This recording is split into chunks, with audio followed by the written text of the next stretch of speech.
आज आम जाना दर्पण रे किपरि समय जानिबा। मनेकर घंटार समय देछि 8:45 दर्पण देखिले समय केते होइछि बोली आमे किपरि जानिबा।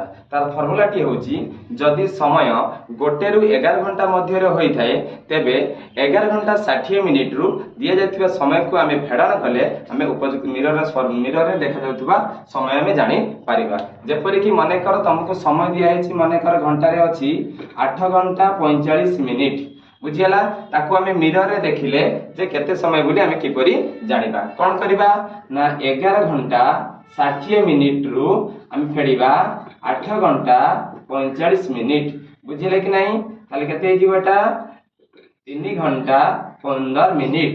सही परी मु आपण मानको केते ओडिया क्वेश्चन दोछि आपण डिस्क्रिप्शन बॉक्स रे कमेंट करके दर्शाइबे। क्वेश्चन हला 9 घंटा 15 मिनिट सेकेंड 3 घंटा 45 मिनिट 4टा 40 मिनिट एति को कमेंट समाधान करके कमेंट बॉक्स रे दर्शाइबे।